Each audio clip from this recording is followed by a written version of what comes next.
नमस्कार दोस्तों, स्वागत है आपका शिव कृपाल शर्मा यूट्यूब स्टोरी चैनल में। दोस्तों, जीवन में सम्मान चाहिए तो इन 20 बातों को ध्यान में रखो। आचार्य चाणक्य कहते हैं, आप सत्य के साथ खड़े रहो, भले अकेले ही क्यों न खड़ा रहना पड़े।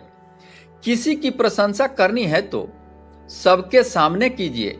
ऐसा करने से सामने वाला आपका मुरीद हो जाएगा।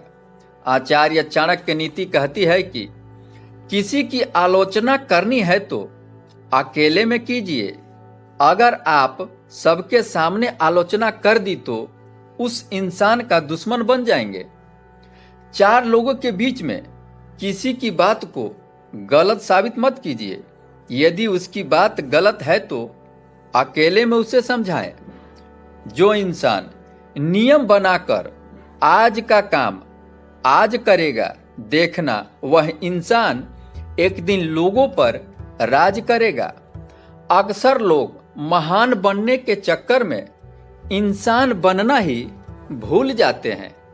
हम झुकते हैं क्योंकि हमें रिश्ते निभाने को शौक है, वरना गलत तो हम कल भी नहीं थे और आज भी नहीं है। जब लोग आपकी नकल करने लगे तो समझ लेना कि आप जीवन में सफल हो रहे हैं। हम तो हंसते हैं दूसरों को हंसाने के लिए, वरना जख्म तो इतने हैं कि ठीक से रोया भी नहीं जाता। लोग खोजते हैं सब सूरत चेहरे का, अगर खूबसूरत दिल ढूंढते तो कभी धोखा ही नहीं मिलता। समय कब क्या रंग दिखाएगा हम नहीं जानते, वरना जिस राम को रात को ही राज्य मिलने वाला था उन्हें सुबह वनवास नहीं मिलता। पैसों की कीमत तभी पता चलती है जब उसे खुद कमाना पड़ता है। सलाह सबकी सुनो, पर करो वही जिसके लिए आपका साहस और आपका विवेक समर्थन करे। संभव और असंभव के बीच की दूरी व्यक्ति की सोच और कर्म पर निर्भर करती है। जिनकी भीतर हमेशा बदलने की हो वह कभी किसी का नहीं हो सकता।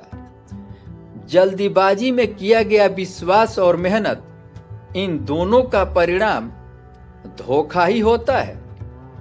जीतने के बाद तो सारी दुनिया गले लगाती है, लेकिन जो हारने के बाद गले लगाए सिर्फ वही अपना होता है। अपनी ताकत के बल पर जीना शुरू कीजिए। आपको आपसे अच्छा साथी और हमदर्द कोई नहीं मिल सकता। आचार्य चाणक्य नीति कहती है कि दूसरों को देखने से अच्छा है आप अपने स्वयं पर काम कीजिए। अगर आप अपने आप को देखेंगे तो दूसरों की गलतियां आप नहीं देखेंगे। स्वयं की गलती देखने में ही मनुष्य की भलाई है, क्योंकि मनुष्य अपनी गलती को नहीं देखता, दूसरे की गलतियों को देखता है, जिसके कारण उसका पतन शुरू हो जाता है। इसलिए इंसान को चाहिए कि खुद की गलती से उसे सीखना चाहिए, ना कि दूसरे की गलतियां उसे ढूंढनी चाहिए। ऐसा करने वाला इंसान कभी भी समाज में मान सम्मान की प्राप्ति नहीं होती। अगर आपको मान सम्मान की प्राप्ति चाहिए तो इन आदतों को आप छोड़ दीजिए।